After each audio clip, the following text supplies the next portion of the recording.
Welcome back. Ravi గారు, మొత్తం మీద నిన్న ఎపిసోడ్ చూసినట్టయితే సరే ప్రజా సమస్యల్ని ప్రధాని దృష్టికి ఎవరు తీసుకెళ్ళినా అది మంచి విషయమే, కానీ పార్టీల విమర్శలు కనుక చూసుకున్నట్టయితే ఇందాక పార్టీలు ఒకరిపై ఒకరు విమర్శలు చేసుకున్నట్టు ప్రధానిని కలిస్తే ఏ స్థాయిలో కేసులున్నా మాఫియేనా పని అయిపోతుందా అన్న స్థాయిలో ప్రజలకు ఒక అభిప్రాయం కలిగేలా పార్టీల విమర్శలు ఉన్నాయి. ఏంటి వీటిని ఎలా చూడాల్సిన అవసరం ఉంటుంది? ఇక్కడ రాజకీయ పార్టీల యొక్క రాజకీయ ప్రయోజనాలకు ప్రభుత్వంలో రాజ్యాంగ యంత్రంలో భాగంగా వాళ్ళు ఉన్నదానికి ఒక తేడాను చూడాలి. చాలా విషయాలు ఉన్నాయి. ఇప్పుడు రహస్య ఎజెండా అంటున్నారు.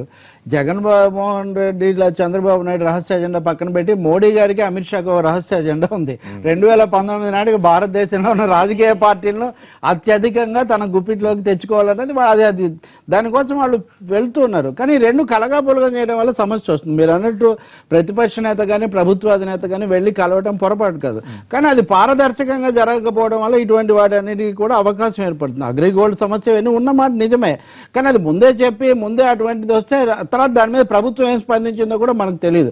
ఇక మూడో విషయము బలాబలాలు మార్చడం. మనం అన్నాడీఎంకే తమిళనాడు ఉదాహరణ చూస్తున్నాం. శశికళ, పన్నీర్ సెల్వం వీళ్ళ మధ్యలో బీజేపీ ఎలా చేసిందో కూడా ఇవన్నీ కూడా మనం చూసాం.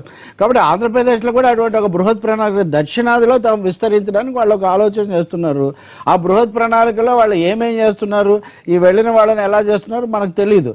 కానీ మీరు చివరిది మీరు అడిగినట్టుగా సిబిఐ కేసులను వాళ్ళు వెంటనే తలుచుకుంటే, ఒకవేళ అసలు ఈ కాళ్ళ మీద పడ్డారని మన నాయకులు మనం వీళ్ళని వాళ్ళు అవమానించుకోవడం, మోడీని ఏదో మహాబలిం చేయడం, ఇదంతా అప్రజాస్వామిక రాజ్యాంగబద్ధమైన సమస్య కాదు.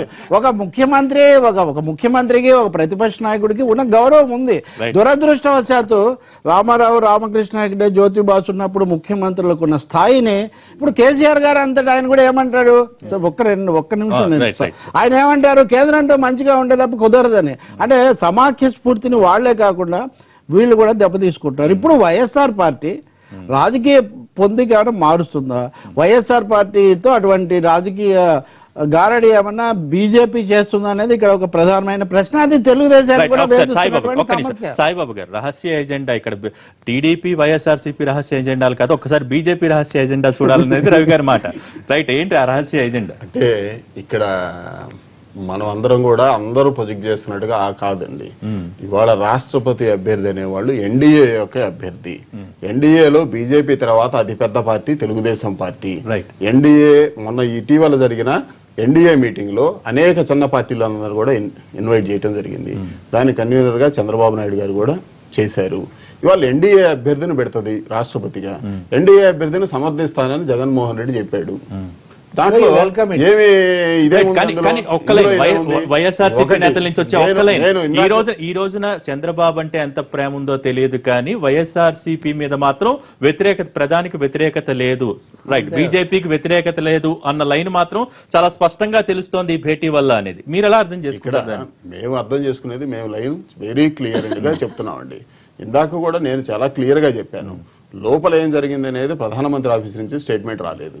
ఈయన ఏదో చెప్పుకుంటా ఉన్నారు.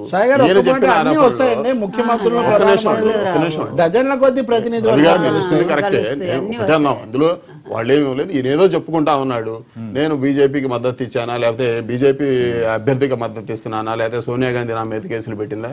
ఈయన ఒకరోజు మాట్లాడిన దానికి ఒకరోజు మాట్లాడేదానికి ఎక్కడ కూడా పోలిక లేదండి. ఆయన హైదరాబాద్ లో ఒకటి మాట్లాడతారు, విజయవాడలో ఒకటి మాట్లాడతారు, ఢిల్లీపై ఒకటి మాట్లాడతారు. ఇది ఇందాకే చెప్పాను, 100%. ఇవాళ ఎందుకంటే ఇక్కడ ఉన్న సమస్య మ్యాగ్నానిమిటీలో, ఇక్కడ ప్రత్యేక హోదా అయిపోతే తలకాయలు దిగుతాయి, లేకపోతే ఇది అవుతుంది, రాష్ట్రం ఏర్లు అయిపోద్ది, ఇదంతా నాశనం అయిపోద్ది అని మాట్లాడినాడు. అక్కడ అదే వాయిస్ లో ఎందుకు మాట్లాడలేదు?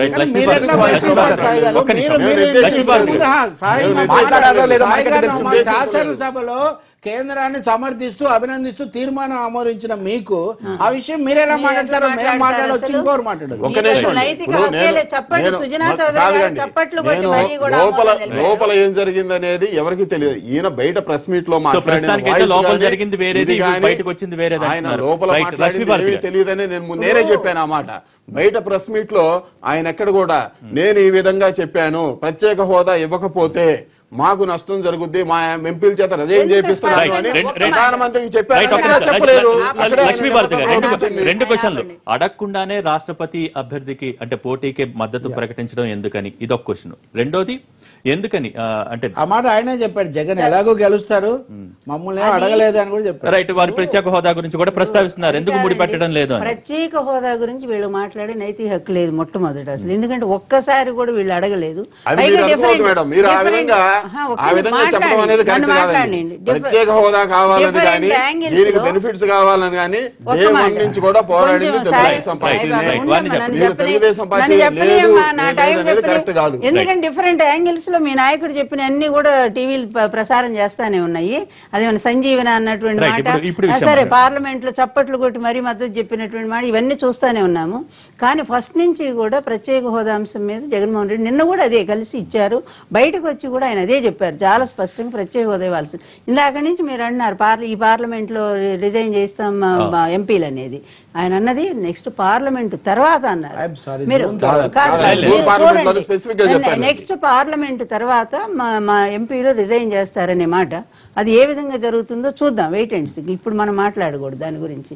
తర్వాత రహస్య ఎజెండా ఎట్లా చెప్తారండి? ఒక ప్రధానమంత్రిని ప్రతిపక్ష నేత వెళ్ళి రాష్ట్ర సమస్యల మీద, మిర్చి రైతులు జరుగుతున్న అన్యాయం మీద, అగ్రిగోల్డ్ బాధలు జరుగుతున్న అన్యాయం మీద మాట్లాడితే ఇది రహస్య ఎజెండా అని చెప్పి మీరు మాట్లాడే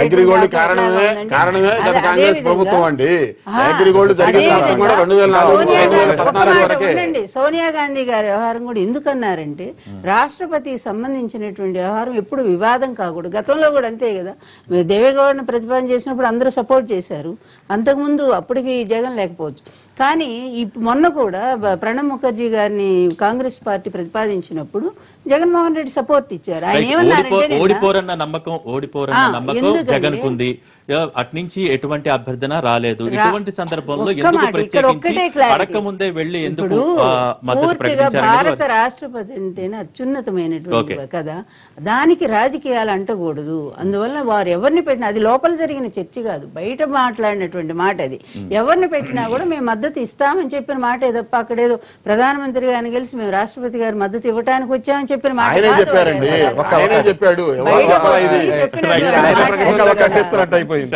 ఒకటి. రవి గారు కాంగ్రెస్ పార్టీ వాళ్ళు కొంచెం గట్టిగా అని చెప్పని మాట్లాడమన్నారు, నేను డెఫినెట్ గా మాట్లాడాలి.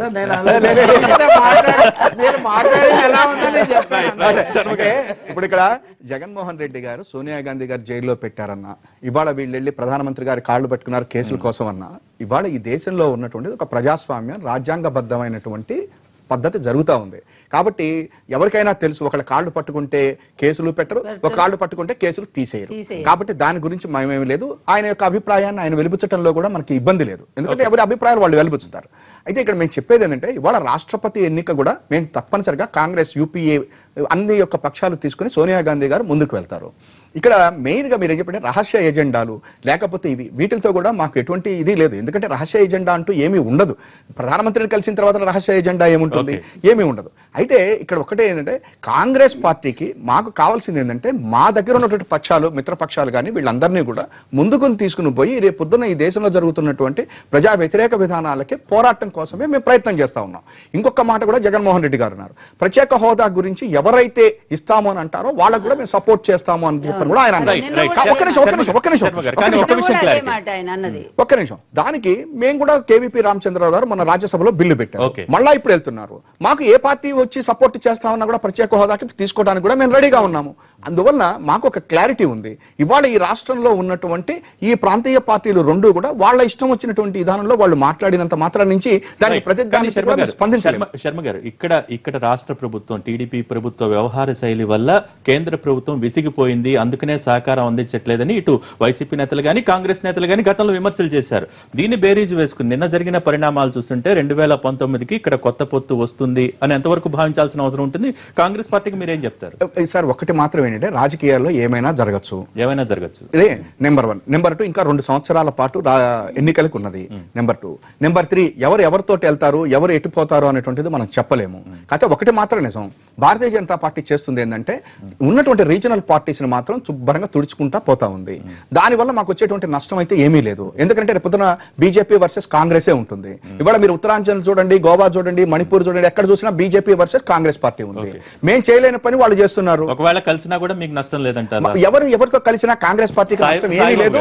మేము డెఫినెట్ గా 2019 ఎన్నికల్లో రఘువీరారెడ్డి గారి నాయకత్వం, కేవీపీ గారి ఆధ్వర్యంలో డెఫినెట్ గా మేము లేనటువంటి ఎన్నిక జరగదు ఈ రాష్ట్రంలో. కేవీపీ గారి ఆధ్వర్యంలో కొత్త విషయం కూడా చెప్తున్నారు వారు.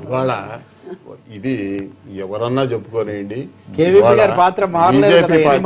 బీజేపీ పార్టీ ఆయన మాకు ఆయనే కదా సార్ పెద్ద బీజేపీ పార్టీ వాళ్ళ సిద్ధాంతపరంగా వైసీపీ పార్టీతో కలిసే అవకాశం అయితే లేదు. 2, ఇక్కడ వైసీపీ వాళ్ళు ఏమన్నా చెప్పుకోవచ్చు, లేకపోతే ఇంకోళ్ళు ఏమన్నా చెప్పుకోవచ్చు, మద్దతు ఇస్తామని చెప్పుకోవచ్చు, లేకపోతే అక్కడ పార్టీల మధ్య పొత్తులు అనేది జాతీయ అధ్యక్షుడిగా ఉన్న బీజేపీ జాతీయ అధ్యక్షుడు అమిత్ షాతో జరగాల్సిన కార్యక్రమం ప్రధానమంత్రితో మాట్లాడించినాక ఈ విధంగా గ్యాస్ సబ్సిడీ రావటం ఇదన్నీ కూడా కరెక్ట్ అయిన విషయం కాదండి. అక్కడ ఎందుకని నేను చెప్తుంది ఇందాక పబ్లిక్ ఇష్యూ మాట్లాడేటప్పుడు పబ్లిక్ ఇష్యూలుగా రావాలి కానీ ఈ పార్టీల మధ్య జరిగిన దానికి కాదు. అయితే ఇక్కడ జగన్మోహన్ రెడ్డి గారు చేసిన కొన్ని ప్రకటనలు ఈ కన్ఫ్యూజన్కి దారితీసి ఏదో చేయాలనేది ప్రయత్నం చేస్తున్నారు. అయితే ఇవాళ ప్రజా ఇష్యూలు ఆయన ఇక్కడ విజయవాడలో మాట్లాడిన దానికి, హైదరాబాద్లో మాట్లాడిన దానికి, ఢిల్లీ దానికి తేడా ఉన్నదని నేను సోదాహరణంగానే వివరించాను. ఇక్కడేం ఆర్గ్యుమెంట్ కాదు, ఏం కాదు. ఆయన ప్రకటనలోనే ఆయనకి తేడా చూపించాను. సరే, ఎవరు ఆయనకి మద్దతు ఉంటారా, ఆయన ఎవరితో పోతాడా ఎవరనేది తెలుగుదేశం పార్టీ ఎప్పుడు కూడా ఇది లేదు. తెలుగుదేశం పార్టీ ఒక సిద్ధాంతపరంగా 2014 ఎన్నికలకు ముందే బీజేపీ పార్టీతో కలిసింది. ఓపెన్ గా చెప్పే కలిసాము, సీట్లు పొత్తు చేసుకున్నాము, దాని ప్రకారమే ఉన్నాము. ఇక్కడ మాకు రాష్ట్ర ప్రయోజనాలే ముఖ్యంగా ఆ రోజున ముందే కలిసినట్టు జరిగింది. ఇవాళ ఆయన నా ప్రకటన ఇది, మిగతా విషయాల్లో కూడా బీజేపీని సమర్థిస్తున్నానని చెప్పుకోమనండి, ఎవరికి కూడా అభ్యంతరం లేదు. తెలుగుదేశం పార్టీ ఆంధ్రప్రదేశ్ రాష్ట్ర చరిత్రలో చిరస్థాయిగా ఉంటది, ఆ ప్రజలతో మద్దతుతోనే ఉంటది. దీని గురించి జగన్మోహన్ రెడ్డి ఇంకోళ్ళ గురించి లేకపోతే కాంగ్రెస్ పార్టీ గురించి ఎక్కడ కూడా బీజేపీ వాళ్ళు చెప్పట్లేదు. వీళ్ళు చెప్తున్నంత గట్టిగా బీజేపీ వాళ్ళు చెప్పట్లేదు. ఏమనంటే మేము కలిసి ఉంటాము, డెఫినెట్ గా మా పొత్తు ఉంటుందని వాళ్ళు చెప్పట్లేదు. ఆల్రెడీ వాళ్ళు నిన్న ముఖ్యమంత్రి గారు అమెరికాలో అనౌన్స్ చేశారు, మేము రెడీ అయిపోయాం ఎన్నికలకు అని. ఏ విధంగా రెడీ అయ్యారో అది తెలుస్తుంది, అది తెలిసిపోతానే ఉంది. జగన్మోహన్ రెడ్డి గారు 6 నెలల క్రితం రెడీ అయ్యారు, ఇక్కడ అడుగడుగునా కూడా ప్రతిపక్ష నేత ఎంత బలంగా ఉన్నాడో అందరూ తెలుసు. కేవలం 4,70,000 ఓట్లు మాత్రమే తేడా ఇద్దరి మధ్య కూడా. ఈ రోజు ప్రజా వ్యతిరేకత తీవ్రంగా ఉన్నటువంటి ఈ పరిస్థితుల్లో ప్రభుత్వానికి ప్రతిపక్ష నేత బలంగా ఎదుగుతా ఉన్నాడు. అందుకే అడుగడుగునా కూడా ఎన్ని అవాంతరాలు సృష్టిస్తా ఉన్నారు.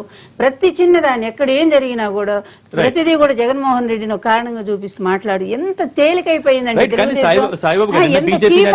బీజేపీ నేతలు మాట్లాడుతూ ఈ రోజు ఉత్తరప్రదేశ్ లో ముస్లింలు ఆదరించారు, అక్కడ క్రిస్టియన్లు ఆదరించారు బీజేపీని, మోడీ విధానాలకు మంత్రముగ్ధులవుతున్నారు. అలాగే జగన్మోహన్ రెడ్డి కూడా వచ్చారు, ఇటువంటివన్నీ మాట్లాడుతున్నారు. కాబట్టి జగన్ తో కలిసే అవకాశం ఉందని కూడా సంకేతాలు ఇస్తున్నారు. మీరు చెప్పిన మాటలో ఇవాళ దేశవ్యాప్తంగా ఇటీవల గత 6 నెలల్లో జరిగిన ఎన్నికలు చూసుకుంటే డెఫినెట్ గా బీజేపీ అండ్ ఎన్డీఏ అలయన్స్ బలోపేతం అయితే అయినాయండి. ఇవాళ ఎవరో వచ్చి బీజేపీ సిద్ధాంతాన్ని మేము ఫాలో అవుతున్నాం, ఎన్డీఏని మేము సమర్థిస్తున్నాం అని చెప్తే వాళ్ళు ఓకే అందరూ మమ్మల్ని సమర్థిస్తున్నారని దానికి వెళ్ళారు.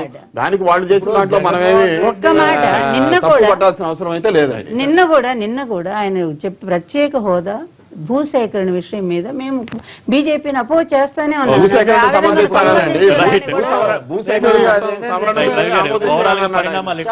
భూసేకరణ వ్యతిరేకిస్తున్నాను అన్నాడు. చూడండి మళ్ళీ ఇప్పుడు జమిలి ఎన్నికలు పెట్టాలి అని చెప్పి సార్ అక్కడ మోడీ గారు, ఇక్కడ చంద్రబాబు, కేసీఆర్ ముగ్గురు ఎన్నికల వాతావరణం సిద్ధం చేశారు.